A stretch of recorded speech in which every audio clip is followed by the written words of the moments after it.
On behalf of the House and Senate Democratic caucuses, I want to thank all the members of the press for being here today. We're coming to the end of week 12 in the legislative session, and unfortunately it sounds like a broken record, but it's so true today. What's happened the last 11 weeks has happened this 12th week. We've got a $1.3 billion budget hole, and unfortunately in the first 12 weeks of this legislative session, we've yet to see one bill on the House or Senate floors that actually finds a way to close the budget hole that's facing the people of Oklahoma. We have children, senior citizens, veterans, others who are currently suffering. We have agencies that are prepared for dramatic budget cuts. And yet the process, the budgetary process, is one that has been continually closed to not only the Democrats in the House and the Senate, but to many of the House and Senate Republicans. We understand that if we're going to solve this $1.3 billion budget hole that faces Oklahoma, it's going to require bipartisan efforts. It's going to require us breaking the status quo, doing something different than what's been done under Democratic and Republican leadership in years past. And that's why we're here today.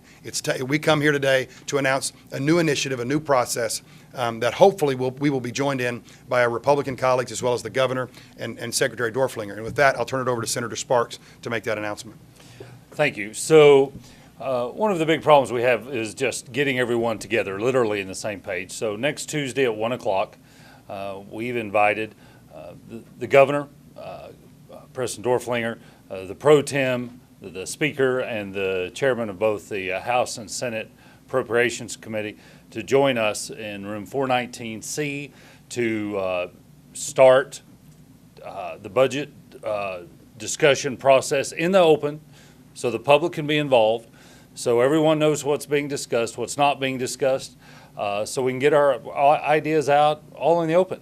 As some of you may remember, last year the budget was rolled out the last week and shoved through literally some nights right before midnight, where the many members of the legislature had no idea what they were voting on, and as the reality came to pass in the months since, members were shocked that they had voted for particular things in the budget. So to avoid that, this year we've just asked that the House and the Senate and the governor all physically get in one room together. As you've seen from the last few weeks, it appears the governor and the speaker and the pro tem can't even agree on a budget, as we've seen from the governor's rollout of her budget 2.0 that was not received well by the House or Senate Republicans.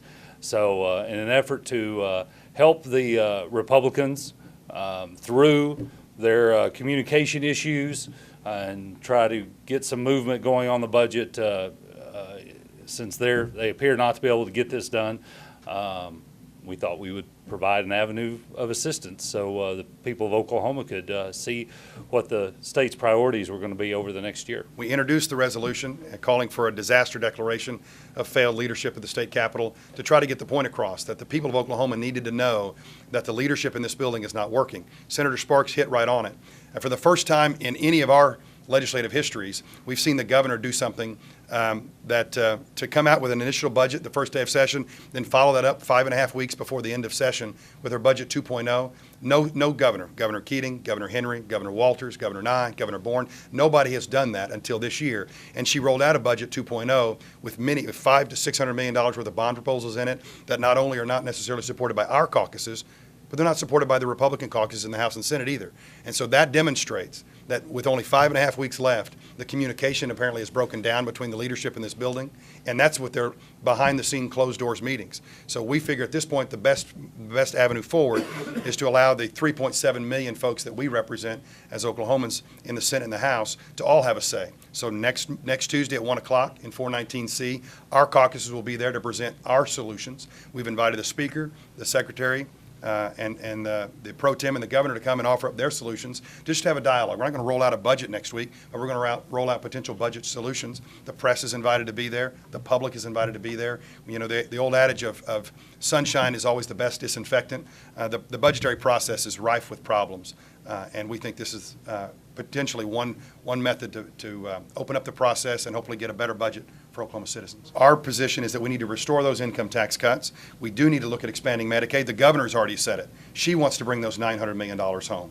The speaker wants to do that. The pro tem wants to do that. So their plan is their plan has finally come over to our position. But then the next thing we need to do is prepare for the future. We need to index the gross production tax to the price of oil, and we need to look at eliminating wasteful tax credits and exemptions. And next week, you'll see some of those rolled out by both of our caucuses. And to your point, I think more of a preliminary question we need to address is how many members think we're in a crisis? We're here on purpose. Many of the Republicans, when they were elected, said they were going to come to the Capitol and shrink government, reduce fraud, fraud, waste, and abuse. And so they have followed policies that have intentionally put us in this position. And so one thing we'd like to know is which members think we're in a crisis and we have a problem, and which members believe that this is the great opportunity they've always been looking for. And for those members who think this is the great opportunity to further reduce the size of government, they need to speak up and say, quit looking for other revenue sources. This is what we want. For those Republicans who said, and maybe some Democrats who are happy with 50 school districts having 4-day school weeks, they need to say, this is okay. We don't need to look for new revenue sources. And then we'll know which way the legislature is going. But at this point, it is fundamentally unclear if the Republicans in the leadership are okay with where we are as far as our revenue sources and what we're able to invest in, or they're not. And that's a foundational question. And you've got to compare their solutions with our solutions, right? The governor showed you her solutions, and the speaker's already outlined his. Their solutions are to take out $500 to $700 million worth of bond debt. That's their solution. More debt, trying to borrow our way out of debt. That's their solution. We don't believe the state of Oklahoma would support it. We don't believe the voters would support that. Their second solution is to do things like eliminating the earned income tax credit or the child care tax credit, to absolutely, deliberately raise taxes on poor and middle class families who are desperately trying to find a way to pay for child care at the same time that their schools have gone to a 4-day week. So now they've got to go find child care on Fridays, and they're trying to make that child care more expensive. So what they want to do is raise taxes on middle class families. They want to take out more debt in order to balance this budget. That's their solution.